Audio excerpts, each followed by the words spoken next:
और प्रायः गलती सोते समय करते हैं उपासक की, कोई प्रपंच की बात याद करते हुए या मोबाइल देखते हुए या कोई गंदी चेष्टाओं का चिंतन, आपकी रात बेकार चली जाएगी। अगर गंदी चेष्टा हो गई तो सुबह भी बेकार हो जाएगी, दिन भी बेकार हो जाएगा, निरुत्साहित हो जाओगे। सोते समय आपको समय नहीं देना व्यर्थ चिंतन का। उसी समय विषय चिंतन होता है, उसी समय विषय भोग की आकांक्षा जागृत होती, उसी समय विषय देखने की इच्छा होती। मोबाइल है तो जिस समय आप अपनी शैया पर जाएं स्विच ऑफ कर दें।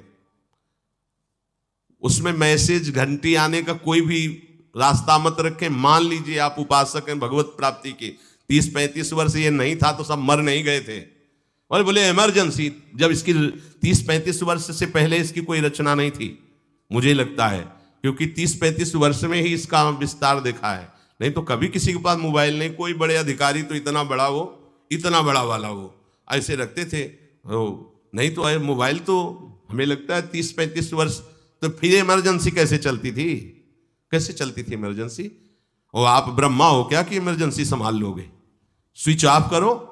जो सब इमरजेंसी संभालने के लिए तैयार रात दिन न सोता है, वो हर समय जागृत रहती, अंदर से बंद होगी। सबसे प्रार्थना है रात्रि के शयन के समय। तो बोले फिर ठीक है 10 बजे तक देख लेंगे मोबाइल, इसके बाद शयन के समय भजन कर लेंगे। होगा ही नहीं। क्या तुम देखना चाहते हो? प्रिया प्रीतम के सिवा और कुछ क्या देखना चाहते हो? वो तो सुभग सुंदरी सहज सिंगार है, सहज शोभा सर्वांग प्रति सहज रूप वृषभानुनंदिनी। हमारी स्वामिनी जी की सुंदरता छुपाने के लिए आभूषण पहनाए जाते हैं, औरों को तो आभूषण सुंदरता बढ़ाने के लिए। यहां छवि के छिपाए को ऐसे के दास होके क्या देखोगे मोबाइल में? क्या देखना चाहते हो? वासना की क्रीड़ा, और तुम उस क्रीड़ा को देखना चाहते हो? परमार्थ के पथिक हो। देखना है तो प्रभु को देखने की वृत्ति रखो, अन्यथा मूंद लो आंखें। प्यारे, महान फल प्राप्त करोगे। सबसे प्रार्थना है एकांत में मोबाइल रूपी दुश्मन से बचो, क्योंकि जब आप गंदी बात कहीं देखोगे तो आपके अंदर वैसे ही चिंतन बनेगा, वो ऐसे ही लगेगा मैं भी ऐसा करूं, मैं भी ऐसा भोगूं, मैं भी ऐसा देखूं। मान लीजिए आप, जब हमारे शास्त्र कहते हैं कि पशु पक्षियों के मैथुन को भी नहीं देखना है, अगर ऐसा एक बार दृष्टि पड़े तो मानसिक प्रणाम करके दोबारा दृष्टि ना देना। और आप मोबाइल में ऐसी चेष्टाएं देखोगे, कैसे आप भगवत भजन करोगे? कैसे भगवत प्राप्ति का उद्देश्य रख पाओगे? ये कलयुग की बहुत महीन चाल है कि उसके बिना काम नहीं चलेगा और हम तुम्हें काम से युक्त कर देंगे। इसके बिना काम चलेगा नहीं, तुमको रखना पड़ेगा, और जब तुम इसे रखोगे तो हम काम अपना कर लेंगे। कलयुग ने कहा हम अपनी व्यवस्था बना लेंगे।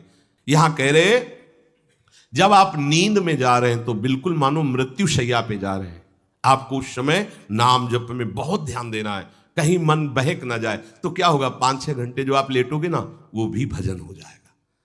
हमारा जो सततम योमाम स्मरति नित्यशा है ना, ये पूरा हो जाएगा। नहीं, उस समय हम सो जाएंगे तो हमारा 6 घंटे का भी योग हो गया, 6 घंटे भजन रुक जाएगा। और ये 100% पक्की बात अनुभव की कहते हैं, यदि सोते हुए भजन करोगे तो जगते, कई बार तो पकड़ा है कि अगर आधे पद में बेशुद्ध हो गए तो वो पद पूरा जगते ही शुरू हो गया है। मतलब बीच में स्थिति भागवती की रही। जैसे बेहोश करते समय हमने कहा था जब ऑपरेशन के हमें बता देना, तो उनका बाबा अब इंजेक्शन लगाने वाले हैं, तो वो 1 मिनट हमें केवल दीजिए, अपनी चित्तवृत्ति। तो जब होश आया तो वही पहले चिंतन चल रहा था, वही चिंतन। जैसे सोने के समय हम बेहोश हुए तो जगने के समय वही चिंतन, ऐसे ही इंजेक्शन से जब बेहोश हुए और जब होश आया तो वही चिंतन चल। बहुत बड़ा चमत्कार अभ्यास का है।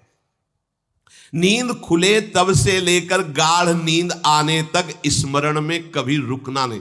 और आपको एक छूट दे रहे हैं। कभी कभी क्या होता है कि एक मंत्र में, एक नाम में जैसे बहुत देर अभ्यास करते हैं तो मन उबने लगता है। इसका स्वभाव है, ये अनुभव की बातें कहते हैं। इसका स्वभाव है नवम नवम। नहीं तो ये मतलब, तो इसको हम लोगों ने कैसे फंसाया है? जैसे गुरु मंत्र जप रहे, अब 2-3 घंटे लगातार गुरु मंत्र जप, अब इसको उबन बढ़ी, अब ये छोड़ रहा है, बीच बीच में पता चलता है छोड़ना चाहता है, छोड़ रहा है, तुरंत इसको नाम में फंसाया। अब थोड़ी देर नाम में चला, फिर उब रहा, बहुत विचित्र है ये, अब उसको फंसा दिया। उस पीछे की बात अभ्यास के समय, नमामि शमीशान निर्वाण रूपम विभुम व्यापकम ब्रह्मवेद स्वरूपम। चिंतन, पदगान करें, ये भगवान शिव पदगान कर रहे हैं और उसका चिंतन। निर्वाण रूपम विभुम व्यापकम ब्रह्मवेद स्वरूपम। अब अपने यहां अवसर है, सुंदर सुंदर कोई पद गुरु मंत्र जब करते हुए मन जब उबने लगे, राधा वल्लभ श्री हरिवंश, राधा वल्लभ श्री हरिवंश, राधा वल्लभ श्री हरिवंश, इसमें भी उबने लगे, शुरू कर जोई जोई प्यारो करे सोई मोही भावे, भावे मोही जोई, इसमें भी उबने लगे। सुधा निधि का कोई एक लाइन ले लो, ब्रह्मेश्वरादि सुदुरूह पदारविंद श्रीमत् पराग परमाद्भुत वैभव, ब्रह्मेश्वरादि सुदुरूह छोड़ना नहीं है, तू भाग में नवम नवम दे रहा हूं, नवम नवम। इसको फंसाने के लिए आपके पास अस्त्र हो, जैसे यहां चाकू, यहां पिस्तौल, तलवार, ये वो सब बिल्कुल वीर सजा रहता है, ऐसे ही अपने लोग सजे रहते हैं। छोटा राधा, अब एकदम चिपक गया आके तो कैसे मारे, तो छोटी चाकू है ना, वैसे राधा राधा राधा, थोड़ा दूरी राधा वल्लभ श्री हरिवंश, थोड़ा और दूरी गुरु मंत्र, बड़े बड़े अस्त्र अपने पास रख ले। बहुत भाग रहा है तो फंसा दिया। प्रथम यथामति प्रणव श्री, अब लग पूरा पदगा, पूरा पदगा उसमें लग, प्रथम यथामति प्रणव। भोजन पाते समय ऐसा अभ्यास किया है, 1 घंटा के पहले भोजन नहीं होता, चाहे 2 रोटी पाना हो, समय लगता है भोजन। आराम से एक एक नाम, एक कुछ भी हल्ला मचाओ, कोई फर्क नहीं पड़ेगा, अपना चलेगा।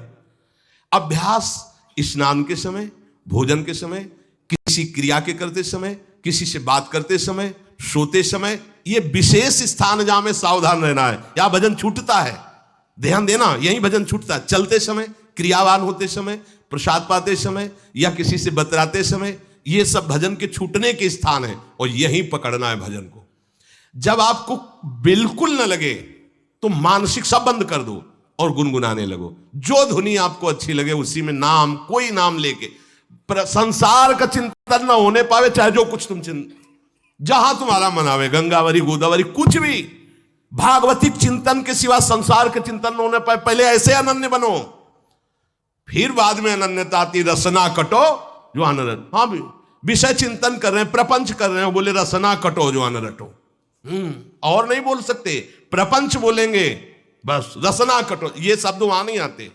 पहले हम आपको छूट देते, भक्त चरित्र, भगवान की चरित्र, नाम, कीर्तन, मंत्र, जो भी चाहो, संसार का चिंतन मत होने देना, पहले ये पकड़ो।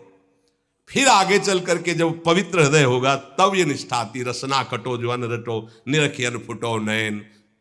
मान लो संसार का चिंतन नहीं करने देना है इसको, आप जैसे बने वैसे करो भागवतिक चिंतन। कोई नाम ले लो, कोई मंत्र ले लो, तुम्हें जो प्रिय लगे, हम छूट देते हैं। ये नहीं करें कि रसना कटो जो अन रटो, ये बाद की बात है। हमें पहले इसका संसार चिंतन रोकना है।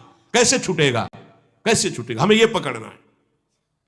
नहीं तो निष्ठा की बात, जो हरि नाम जगत त्रिशिरोमणि वंश बिना कबहू, हरिवंश बोलेंगे नहीं, हरि बोलना नहीं है, हरि बोलना नहीं, क्योंकि ये जो हरिनाम जगत शिरोमणि वंश भी ना, हरिवंश बोलना नहीं है क्योंकि प्रपंच में रति। तो क्या करो, जो तुम्हें प्रिय लगे पहले उसे पकड़ो।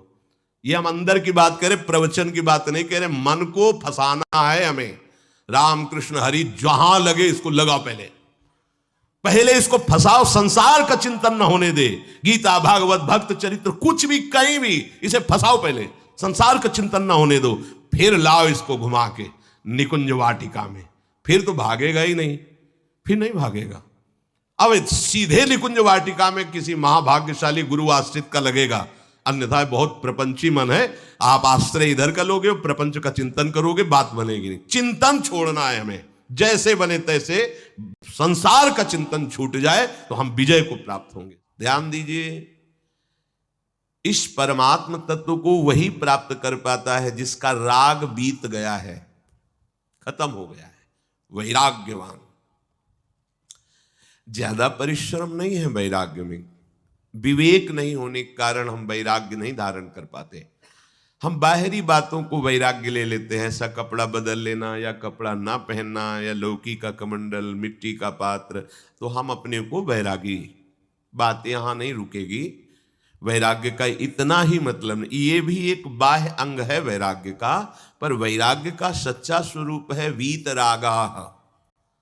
कहीं कुछ भी अच्छा नहीं लग रहा, कोई भी सुख आकर्षित नहीं कर रहा, लोक लोकांतर की प्रतिष्ठा, मान, सुख, ऐश्वर्य, व्यक्ति, कुछ अच्छा नहीं, राग खत्म हो गया। ऐसा उस अक्षर ब्रह्म को, अविनाशी तत्व को जान पाता है। जगते भयो फिरे बैरागी, जैसी हरिवंश प्रपंच बंच सब ये काल ब्याल को खायो। हालत यह है कि जैसे सांप ने मेढक को पकड़ रखा और मेढक सामने पतिंगा को, कीड़े को पकड़ना चाहता है, उसे यह पता नहीं कि मैं खुद किसी का कवल बन चुका हूं, वो एक झटके में मुझे अपने पेट में ले जाएगा। ऐसे ही हम सब हैं, काल के द्वारा ग्रसित है। काल ने हमें पकड़ रखा है, पर हम भोग भोगना चाहते हैं, हम नाना प्रकार की मान प्रतिष्ठा पाना चाहिए। ये पता नहीं एक झटके में हमारा अस्तित्व ही खत्म हो जाएगा।